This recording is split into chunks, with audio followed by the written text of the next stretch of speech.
start doing, and then your name will pop up. Crazy. Okay. So it all works. What, all the technology works? Yeah. Okay. Oh, no, it doesn't all Is it work. what- No, it doesn't. We're finding workarounds. what is the hour? Is it 5 It's to? 2, What? Is what? 7 minutes. 17, okay, so I'll start like at. And pages. 2-2? Yeah. 2-2. I'll start at 2-2. In the 2-2. I'll do 2. No, I'll try to have one of those too. Okay.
Is that, it just should be kind of where it falls? Yeah. It's still gonna pick up as far as this?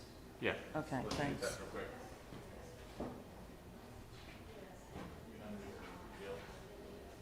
You unmute Jill. That's her comment. Two. Yeah, she's got it. Jill, can you do a sound test? Jill. Hmm? Can you do a sound test? Your phone. Say again? Yeah. Can you hear Hello, yourself? hello, hello, hello. Hello, can we hear me? Am I loud enough? Okay, yes, cool. Do you want a piece of tape? Yes, please. So I can turn this, put this on mute now? Yeah.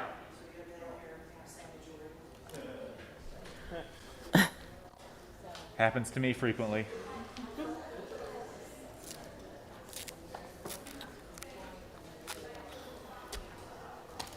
I forget to mute and people hear me talking to Mike in the back saying, yeah, it's going pretty good. Can you do this, please? Here, out of the way.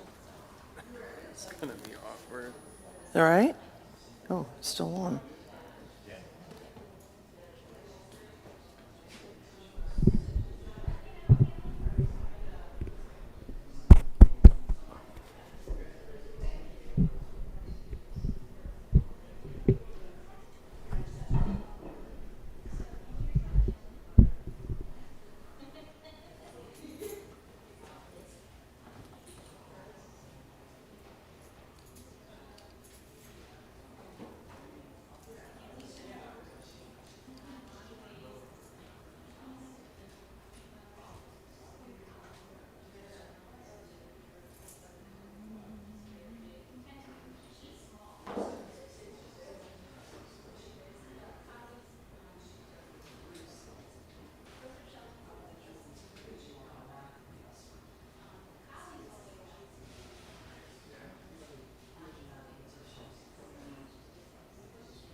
Ask a favor. Yeah. You go downstairs and see if there's like a thing of juice. Yeah, you can make a cup of juice. Cup of juice, or if it's in a bottle, put it in a little bottle? Okay. Thank you. Were you up front?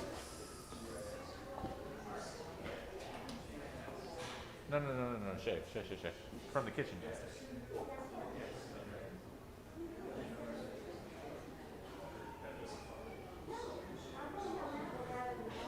Beautiful.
Friends who are here in person or online, if you have a gray hymnal and you want to turn to 355 to follow along with our prelude, we're inviting us to meditate on these words throughout the service. 355 in the gray hymnal.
Good morning, friends.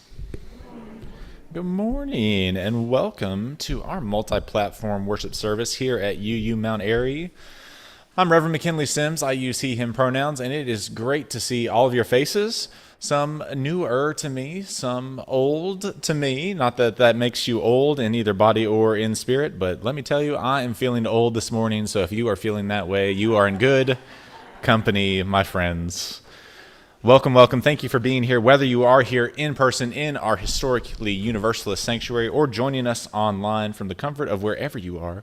We invite you to participate fully in this service. I am so honored to be co-leading this service with musical support from Jane Holting, our music director emerita. Yay, Jane. The wonderful Miss Elizabeth Ann Terry, our director of religious exploration. Yay. Our fabulous intern minister, whose time is not drawing to a close with us at all, and I'm not thinking about it, Shay Dively. Mike Foy is doing the tech, doing God's work back there with so many chords. We thank you, Mike. And, yes, Mike, thank you. And, very exciting, we are so happy to hear words of reflection and wisdom from Jill Salkin, who is our newest worship associate. And leading our her first worship associate's first worship service, easy for me to say, with us today. Friends, I'm going to invite you to take a second, take your cell phones out, put them to silent if you have not already done so. If this is your first time with us, we do our best to explain what's going on as we move along. If you are in need of restrooms, they are at the rear of the sanctuary, down the stairs to your right, or the handicap accessible lift to your left. If you have children who are here, they are welcome to stay for the first half of the service. We'll tell a story for all ages, and then invite them to head over to Hale Hall to be picked up afterwards for their religious exploration.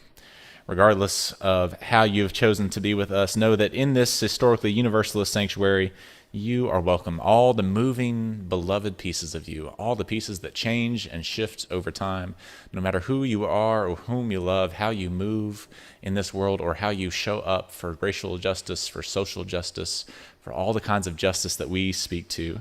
We are glad to be together today. Thank you for coming into this space, and know that we expect you to help change this place. If you need to be a butt in the pew this morning, that is always welcome, but please feel free to bring all of your beautiful self here, all of yourself into this space to lead this place change for the better. And may you lead this place change for the better as well. Today's service is on the Jewish roots of our living tradition here in Unitarian Universalism.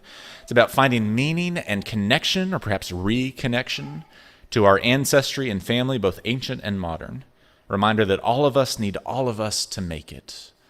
And this core piece of theology is called interdependence.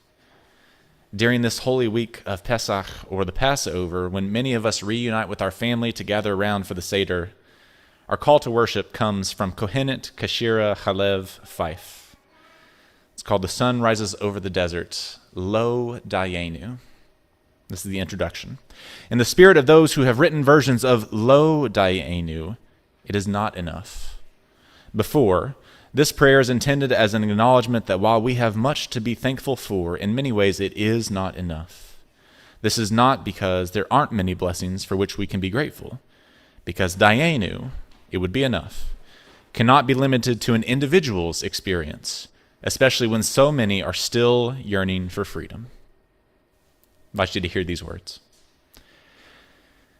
If we gather round the Seder, the festive meal conducted on Passover night, in a specific order with specific rituals to symbolize aspects of the Exodus from Egypt, following the Haggadah, the book for this purpose, the mystics created a Seder for Tu B'Shavat, the new year of the trees. And if we gather round this table in joy and don't make room for tears, Lo Dayenu. If we tell our ancient story and don't make room for the modern one, Lo Dayenu. If we ask the four questions and don't extend our curiosity beyond, Lo Dayenu. If we name the 10 plagues in the Haggadah, but we do not talk about the plagues of happening today, Lo Dayenu. If we enjoy a Seder meal and don't at least acknowledge the many people in Gaza and beyond who are starving, lo dayenu. If we say, let all who are hungry come and eat, and we exclude those whose perspectives don't match ours, lo dayenu. If we acknowledge the crisis in Gaza and don't call for its end, lo dayenu. If we say ceasefire now and don't uplift the need for hostage release, lo dayenu. If we read about the news and don't stop to feel its impact, lo dayenu. If we are active on social media and don't take action offline, lo dayenu. If we commit to fighting anti-Semitism and don't commit to fighting Islamophobia, lo dayenu. And if we notice our fear and don't interrogate its origin, lo dayenu. If we tell the story of our liberation and don't remember that it was and still is collective, lo dayenu. When we believe in freedom for us and everyone and we commit to working towards it, then and only then can we say dayenu. I invite us to take a breath for a moment.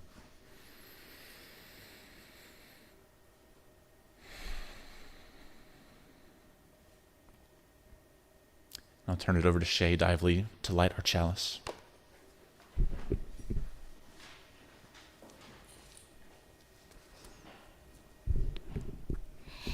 In UU congregations, we light a chalice to celebrate our coming together in love, to mark the sacred space and time of our community and invite the Spirit into our lives.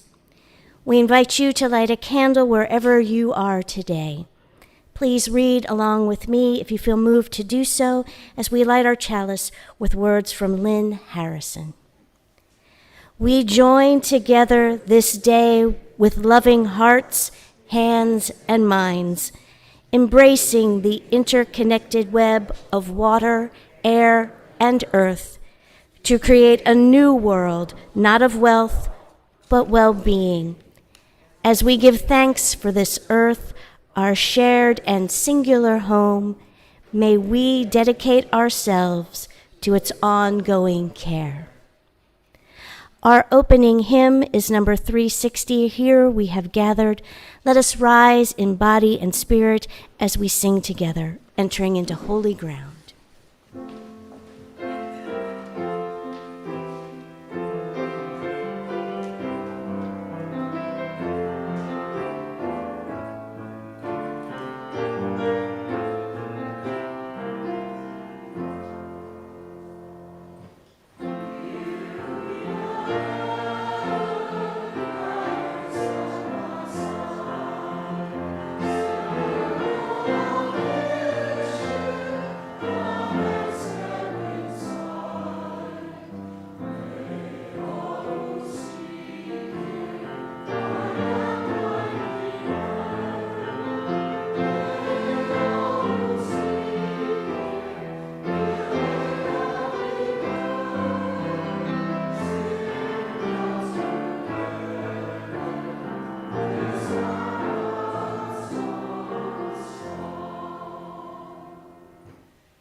part of our being a community is learning to share the authentic and vulnerable parts of ourselves with others, to see and be seen, to know and be known.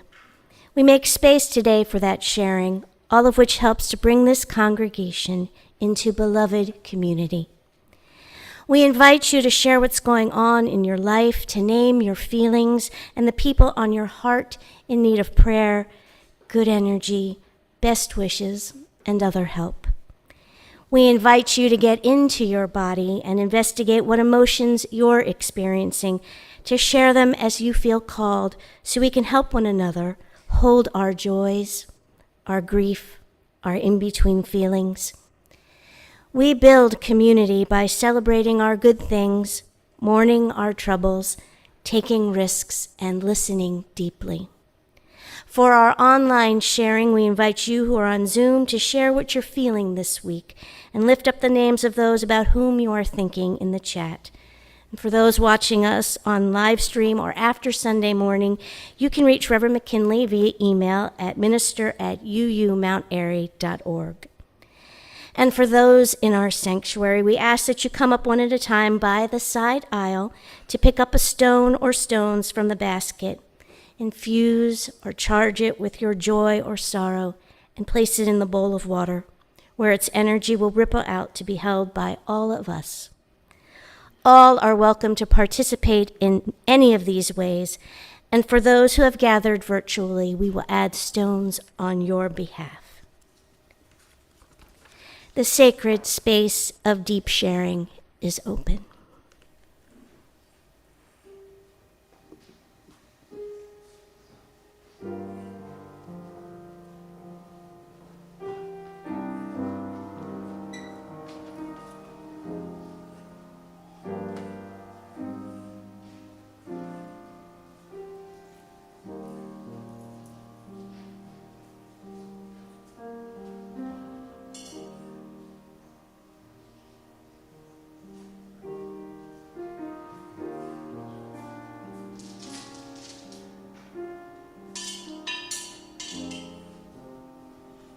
Bernadette, I think my focus is to be here in this moment, and that's what I can do this week.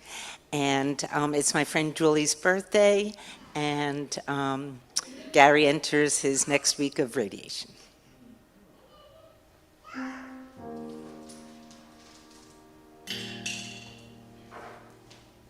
Hi, I'm Sharon. Many of you know I was away for 2.5 weeks. I went to South Africa with Sharon Katz in the Peace Train. Most of it was South Africa. The last 2.5 days was Zimbabwe, where I've never been before. It was my second trip to South Africa, so a lot of exciting stories. Unfortunately, I brought something back with me, which is why I'm wearing a mask, some kind of infection, and actually just about everybody on the bus got it. So we're all recovering, but it was definitely worth it, and I met so many fabulous people and had so many rich experiences. Thanks. Lucky you. I'd love to visit Zimbabwe. My name is Sandy Fulton, and I've been a member here since 1997. And I just want to say that I have learned to really love Jewish people. My parents were very fond of running around with them. And my mother always told the story that about 3 generations back, our ancestress, who fled from England with her Christian husband, was Jewish, and that they had to get away from both sets of parents because the parents were coming after them with knives. I don't believe the knife part, but I think they were probably being chased to where they landed, which happened to be in South Carolina. And they got out of there pretty quickly. They went up to Ohio. So I hope it wasn't because they were chased out because of the wife's religion, but because they just didn't like what South Carolina was doing to another people who had suffered. Thank you.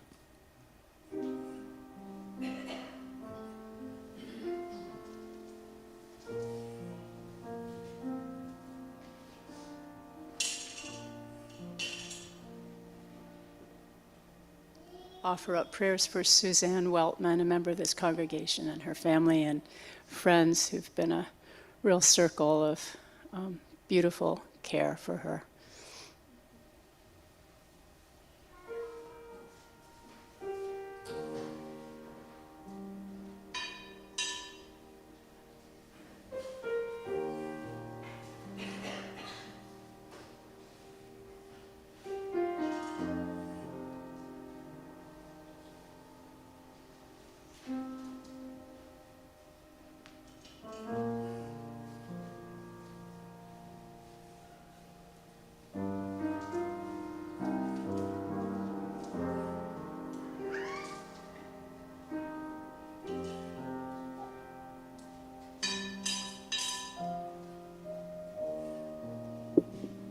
Good morning. My name is Anam. I haven't been here in a couple of weeks, so some of you may know, some of you may not know. My stepfather, who I'm pretty close with, had a heart attack. The joy or the upside is that he is okay. He's stable. He's improving. He's 79 years old, and the doctor said that, and he was an avid runner, still is, but probably can't run the same way that he wanted to. So they said if he hadn't been as fit and healthy as he was, it could have been a lot worse. And so he lives in Arkansas with my mom, so I don't get a chance to see them that often, but we talk all the time. And just, still sad about just the whole world, really, but still hopeful. And also, another, I guess, sort of sorrow, concern. Also, thankfully, no one was killed, but there's sort of a problematic block around the corner from us, and there's at least one shooting on it every year, sometimes more. And it's just a shame the weather gets nice. And last week the kids were out and they're all playing, and even kids from the street behind us came over to play, and it was a really nice moment, something out of a storybook or a movie. And also, unfortunately, like a lot of movies these days, shot rang out and wasn't near us, but we could hear it, or they could hear it. It's just I would just love to see people just stop killing or trying to kill one another.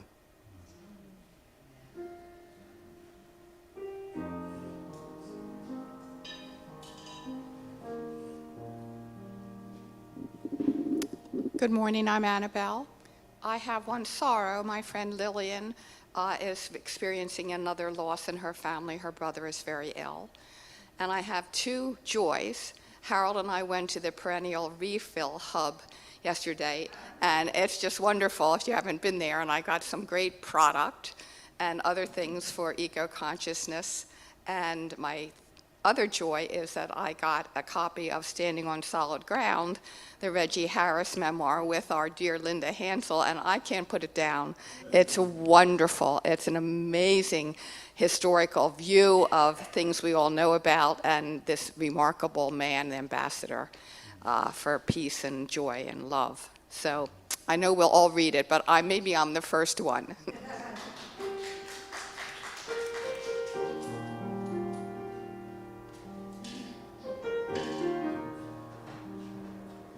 Good morning, Wayne Boyd, and this is a joy.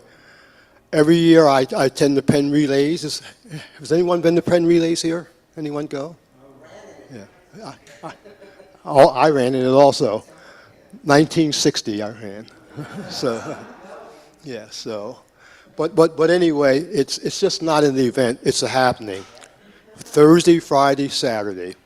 And I tell you, the people I meet there, I met so many beautiful people there.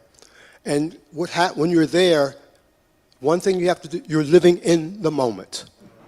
But it's really a happening that you should try to attend. Just go. Just the atmosphere there is just beautiful. Thousands of people there. It's a wonderful thing, So that's my joy.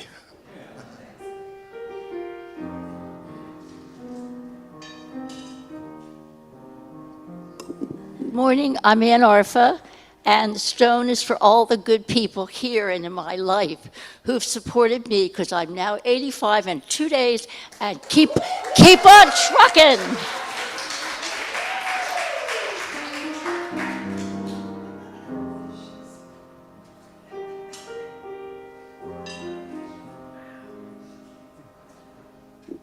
'85 and still kicking. I'm 75 and I'll try to catch. No.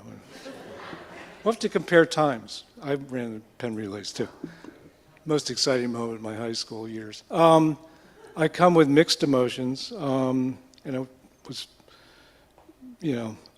not sure about the comments I really do feeling. One is we're showing the Neighbor Ladies film today that features one of the former pastor of UU at the time Restoration, who helped lead the fight to sort of build East Mount Airy into an inclusive and positive community. And one of those people who were in the front lines of that battle are here today, for a longtime member and a longtime resident of East Mount Airy, Pat DeBrady. And I really appreciate her coming, and she'll be speaking as much as she feels like it, along with Linda Bell, who's the director of East Mount Airy. So I'm excited we're finally at this point. We'll be showing the film. It'll be recorded for those who can't stay. There'll be lots of food downstairs, fellowship, and some drinks afterwards, because it's going to be 80 by the time we're done. So that's a positive thing. My heart is also very heavy.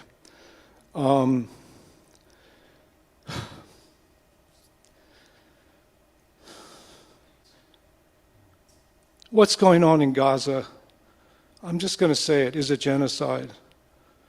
It's not a Jewish genocide, it's people, and it's the state of Israel that's committing it. And I'm sad to say that at this point. And Palestinians have done terrible things. Hamas is a radical group who uses violence to get their point across. They're one group among many. There are tens of thousands, if not millions, of students who are raising their voices with genuine concern for all sides, but if you read the paper, you'd think they were the devil. And that breaks my heart. And I remember marching against the Vietnam War when we were alone, small numbers, and then the vets joined us and the rest of this country. We have to stand up, stop military aid, and bring peace as much as we can in that country, or both sides are going to suffer for generations after this. Thank you.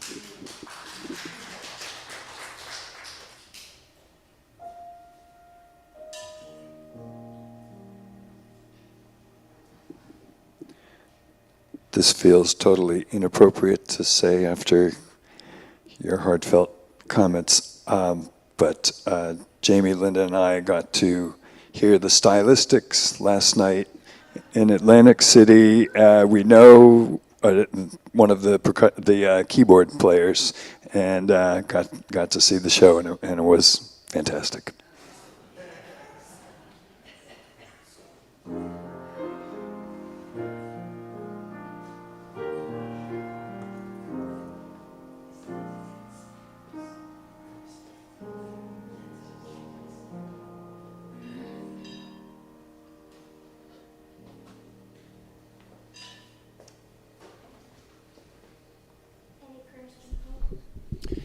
We're lifting up Portia for her loss, and Janet Mason, continue good thoughts for her friend Maggie. Shay's going to drop a stone in for the joys and sorrows not spoken out loud but held dearly with us and Holy Mystery.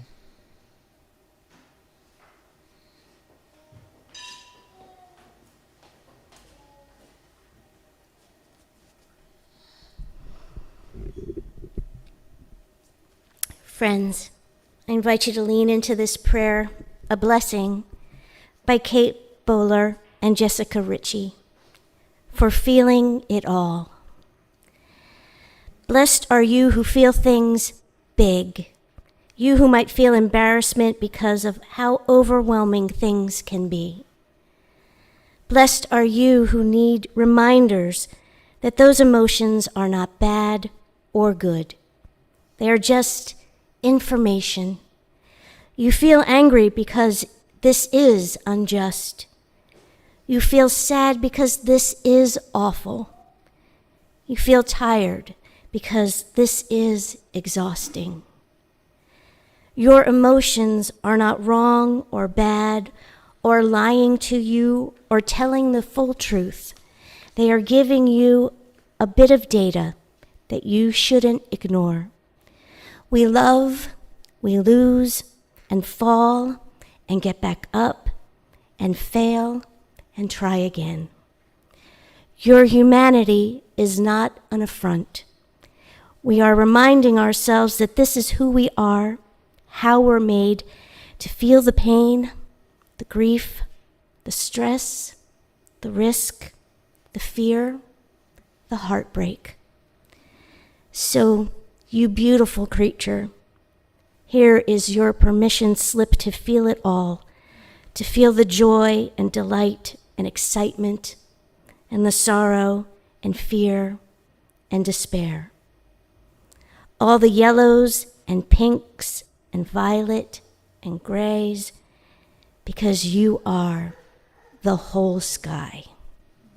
Amen, and blessed be.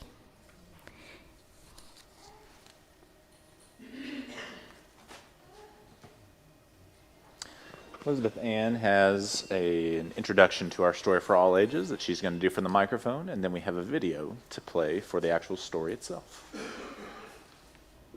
Thank you, McKinley. Oh, what's in the pink pot? Something that we're going to do in RE today is to plant some spider babies in these lovely pink pots. Interdependence. Earth, pink pot, spider baby, water, air. And I'm so grateful to Jill for introducing me to this in book form. You've heard this story from different humans. Title of It Could Always Be Worse. That's by Margot Zimmer. And it's a wonderful story about a family, a village, a rabbi, and a lot of animals.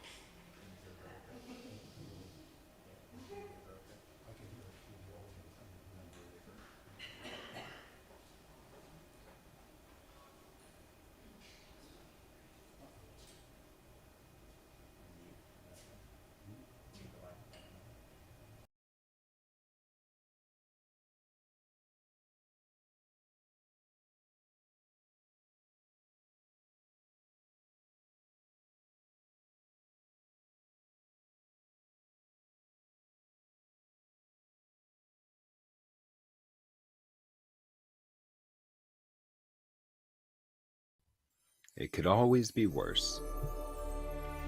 A Yiddish folktale retold with pictures by Margot Zemach. To my friend Gina, with love.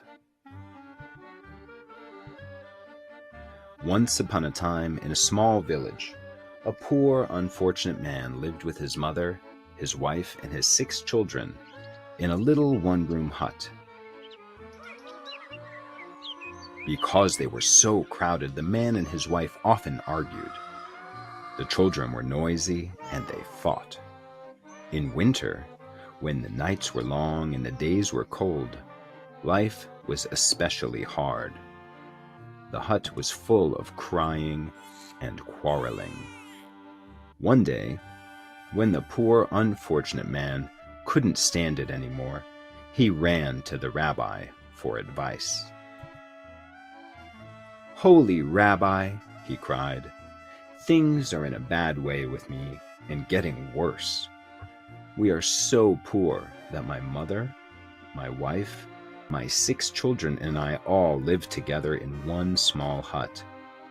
We are too crowded, and there's so much noise. Help me, Rabbi. I'll do whatever you say." The rabbi thought and pulled on his beard. At last he said, "Tell me, my poor man, do you have any animals? Perhaps a chicken or 2? "Yes," said the man, "I do have a few chickens. Also a rooster and a goose." "Ah, fine," said the rabbi. Now go home and take the chickens, the rooster, and the goose into your hut to live with you." "Yes, indeed, Rabbi," said the man, though he was a bit surprised. The poor, unfortunate man hurried home and took the chickens, the rooster, and the goose out of the shed and into his little hut. When some days or a week had gone by, life in the hut was worse than before. Now, with the quarreling and the crying, there was honking, crowing, and clucking. There were feathers in the soup. The hut stayed just as small, and the children grew bigger. When the poor, unfortunate man couldn't stand it any longer, he again ran to the rabbi for help. "Holy Rabbi," he cried, "see what a misfortune has befallen me. Now, with the crying and quarreling, with the honking, clucking, and crowing, there are feathers in the soup. Rabbi, it couldn't be worse. Help me, please." The rabbi listened and thought. At last he said, "Tell me, do you happen to have a goat?" "Oh, yes, I do have an old goat, but he's not worth very much." "Excellent," said the rabbi. "Now go home and take the old goat into your hut to live with you." No, do you really mean it, Rabbi?" cried the man. "Come, come now, my good man, and do as I say at once," said the rabbi. The poor, unfortunate man tramped back home with his head hanging down and took the old goat into his hut. When some days or a week had gone by, life in the little hut was much worse. Now, with the crying, quarreling, clucking, honking, and crowing, the goat went wild, pushing and butting everyone with his horns. The hut seemed smaller. The children grew bigger. When the poor unfortunate man couldn't stand it another minute, he again ran to the rabbi. "Holy Rabbi, help me!" he screamed. "Now the goat is running wild. My life is a nightmare." The rabbi listened and thought. At last he said, "Tell me, my poor man, is it possible that you have a cow? Young or old, doesn't matter." "Yes, Rabbi, it's true I have a cow," said the poor man fearfully. "Go home then," said the rabbi, "and take that cow into your hut." "Oh, no, surely not, Rabbi," cried the man. "Do it at once," said the rabbi.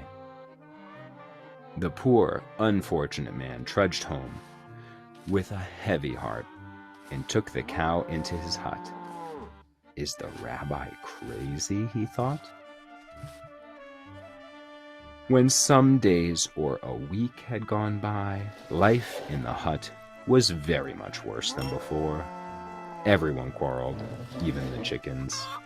The goat ran wild. The cow trampled everything. The poor man could hardly believe his misfortune. At last, when he could stand it no longer, he ran to the rabbi for help. "Holy Rabbi," he shrieked, "help me, save me, the end of the world has come. The cow is trampling everything. There's no room even to breathe. It's worse than a nightmare." The rabbi listened and thought.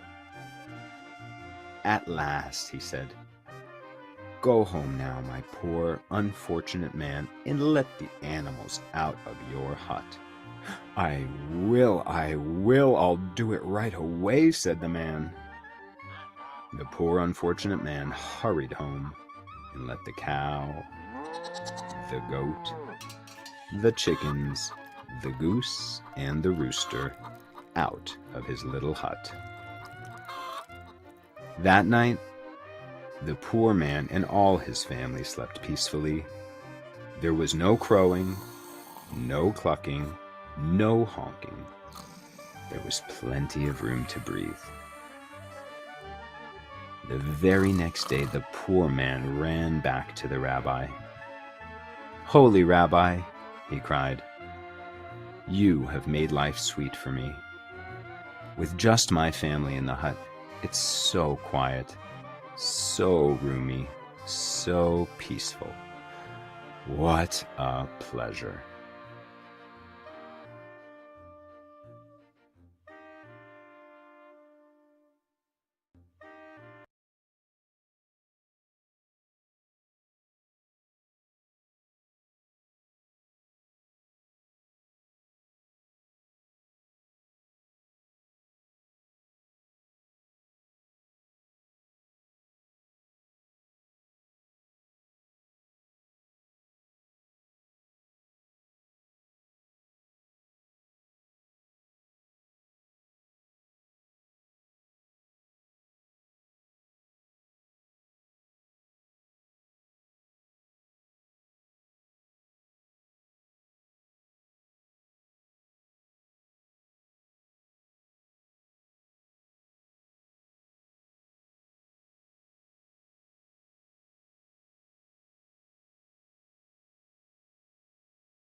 This, if you like, it's on number 291. I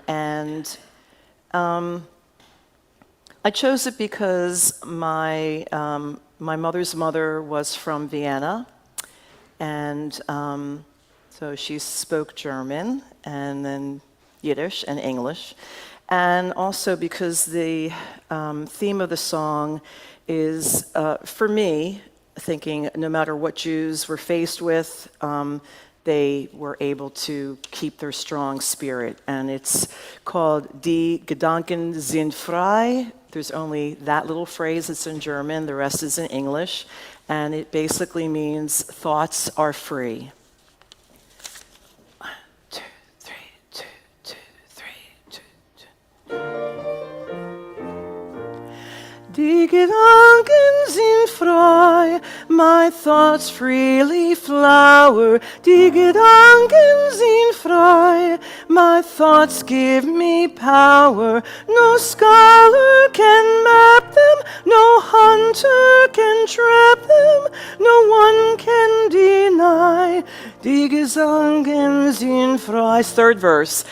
A glimmering fire, the darkness will brighten my soaring desire. All troubles can lighten the prison enfold me. Its walls cannot hold me, no captive I'll be, for my spirit is free.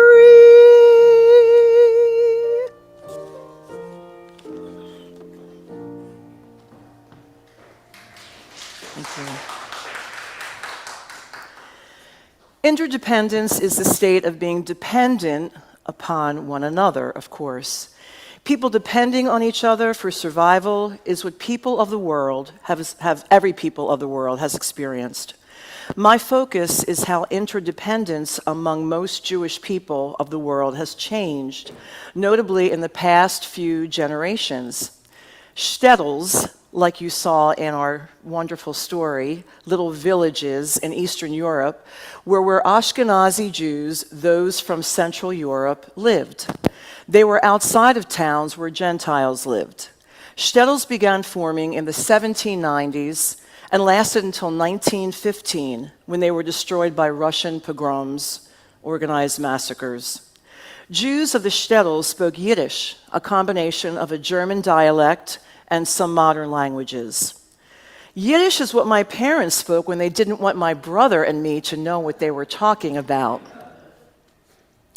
From an online article, shtetls provided a strong sense of community due to Jews carrying faith in God.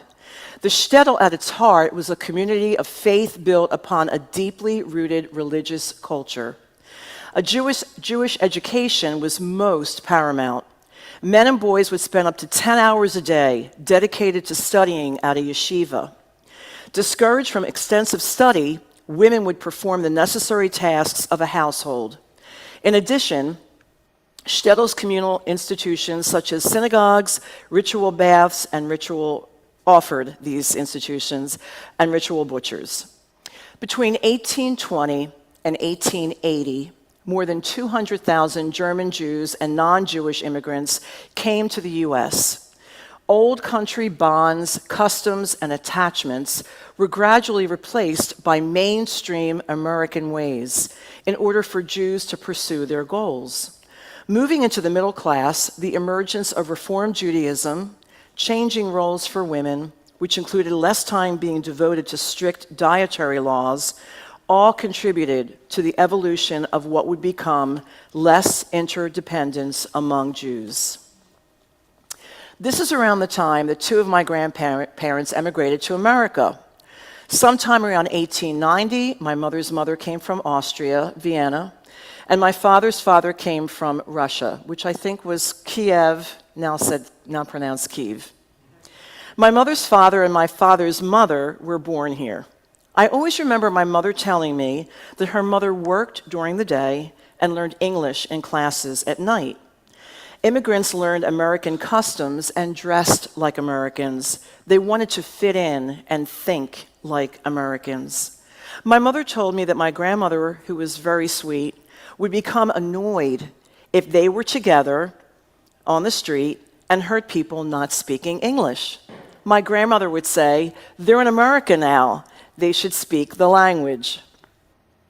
That generation was still very much interdependent. Most Jews lived in neighborhoods that were largely Jewish. My grandparents' generation had very little interreligious marriage. But Jews were no longer in the shtetl, where they interacted almost solely with Jews. They met non-Jews in school and at work and in their everyday comings and goings.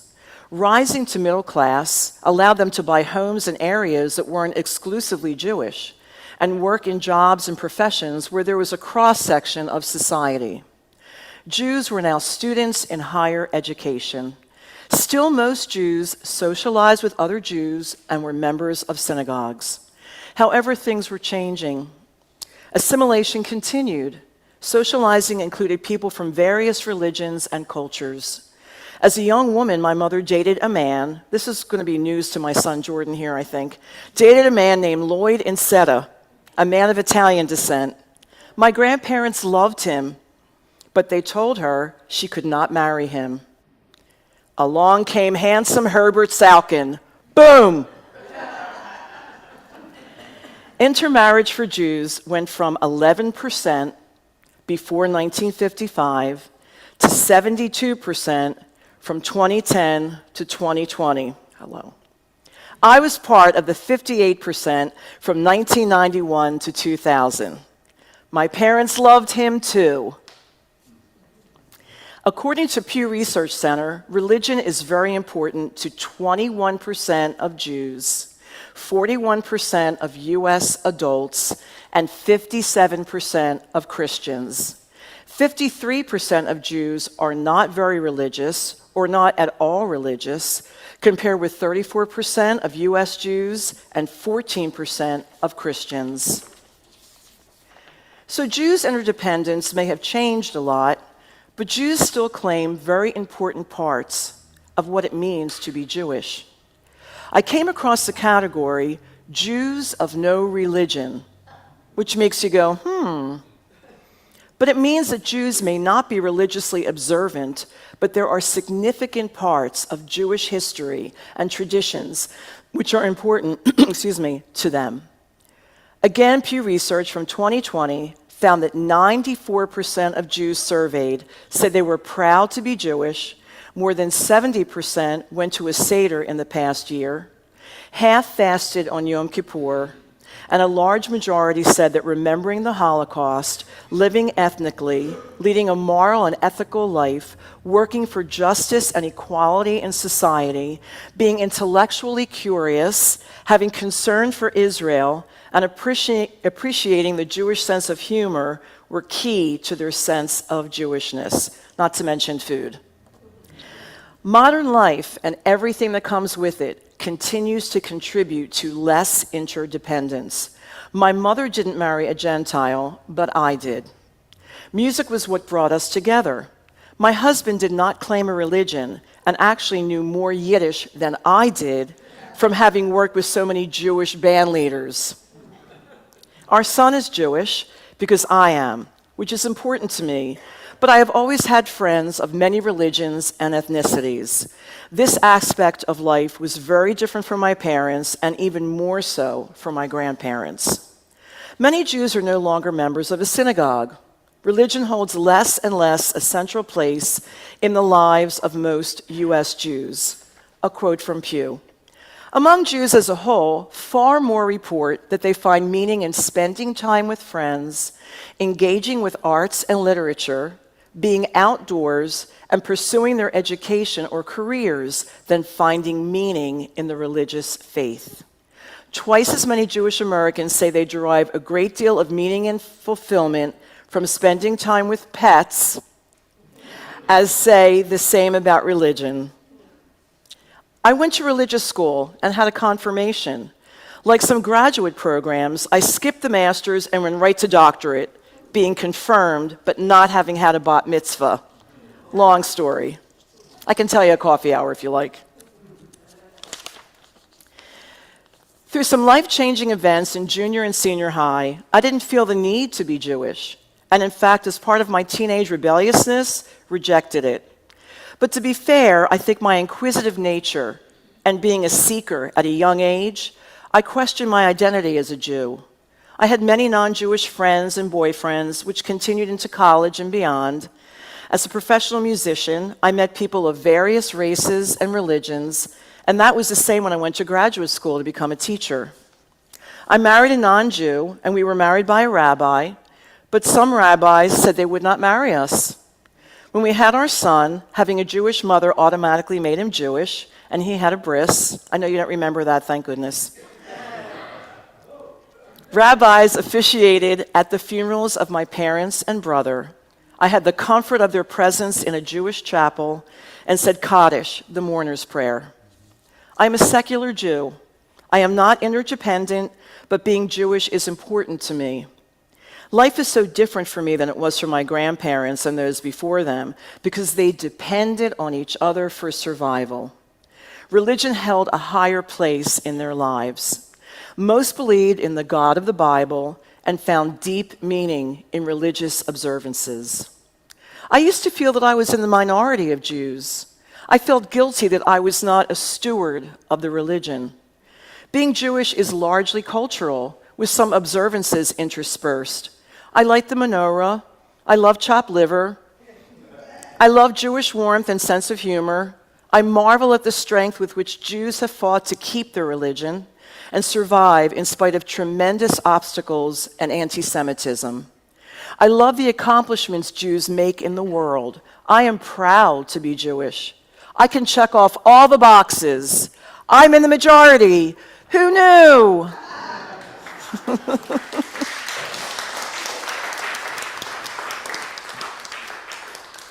I think it's the offertory.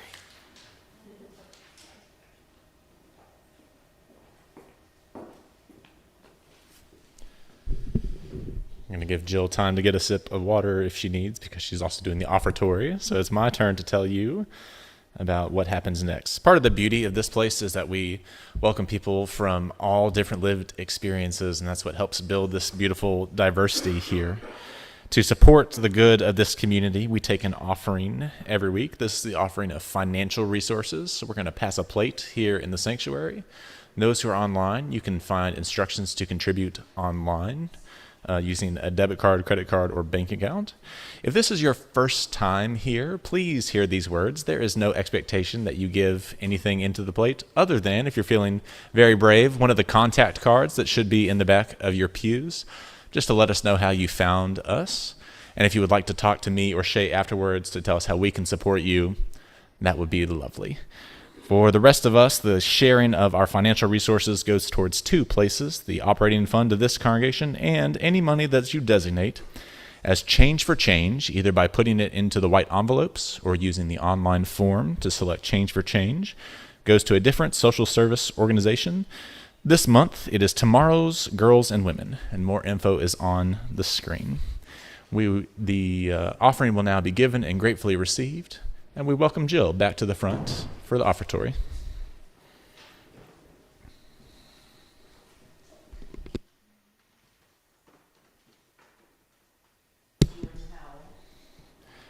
This is a tune I'm just going to sing a cappella. It is actually a tune that's used for a specific dance, and if you like, I can teach it to you downstairs, and we can do it. Ba ba ba ba ba ba ba ba bum. Ba ba ba ba ba ba ba ba bum. Ba ba ba ba ba ba ba ba ba ba ba. Ba ba ba ba ba ba ba ba ba. Ba ba ba ba ba.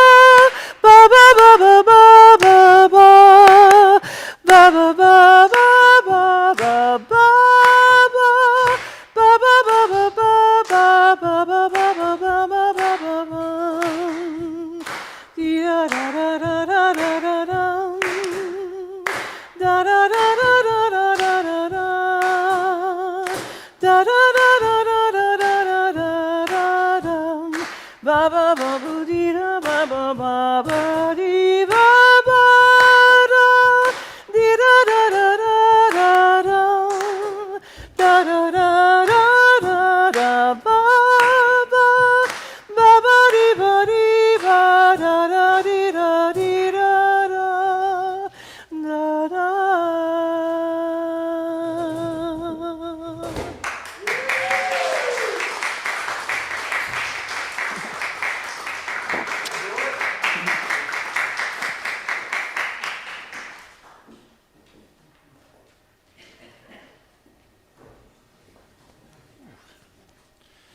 Thank you, Jill, for those wonderful words. Thank you, Jordan, for joining on the percussion. Friends, if you too are interested in sharing more of your story, your reflections, and want to join the Worship Associates, hey, come on down. Look how fun it can be. We are always on the lookout for more Worship Associates. We're on the lookout for lots of ways to help if you are interested. If you're wanting some ways to volunteer, whether you feel called to work outside in the garden to help serve our snacks and drinks downstairs after coffee hour, if you have musical gifts to offer, if you're feeling called to leadership here in this congregation, we would welcome a conversation about how best to do that. And if you have been visiting with us for a little while now and you're thinking about making more of a firm spiritual commitment to this congregation, if you're interested in joining as a full member who gains the privilege of voting in the big issues of our congregation, I invite you to talk to Shay or I after the service about how to join and become a new member. We'll have a new member ceremony here before the end of the year, probably at the end of May, if I'm being honest, because I probably can't put it together in the next couple of weeks. So if you're interested in joining as a member, please come and see us after the service. It's come time to extinguish our chalice. Whether you are here or at home, we invite you to join us in saying these closing words from Sherry Woodbury. As the words are brought up here in the sanctuary, will you read them with me?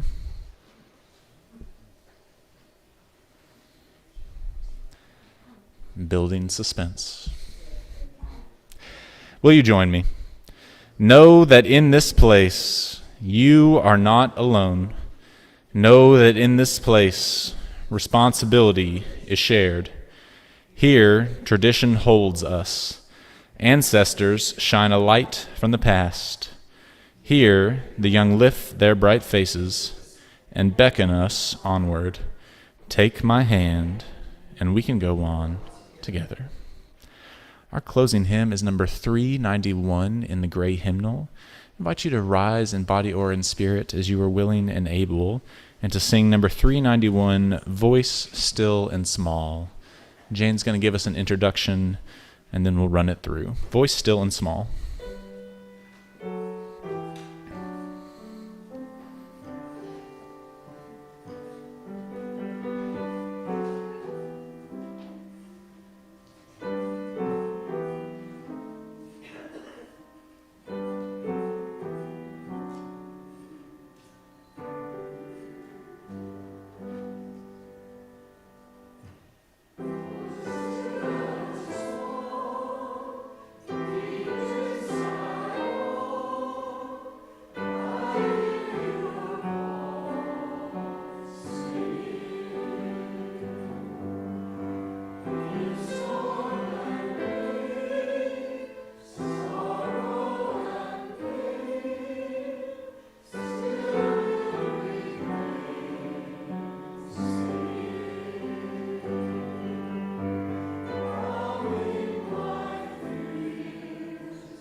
Thank you, friends. Thank you to Jane for the music. Thank you to Jill for the words and the music. Thank you to you all for being here.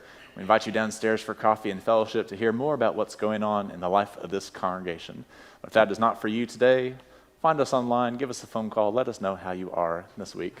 Friends online, we hope to see you soon. Until then, go in peace to love and serve the world and love and serve one another. May it be so. Amen.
Glistening.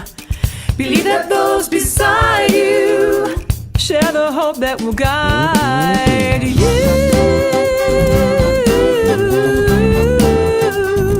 Yeah, yeah.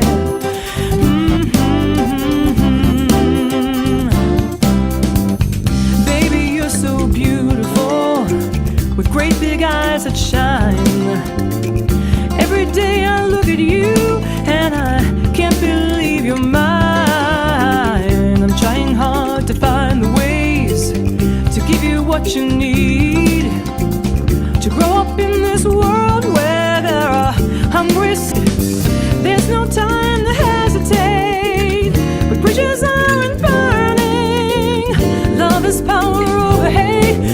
gotta keep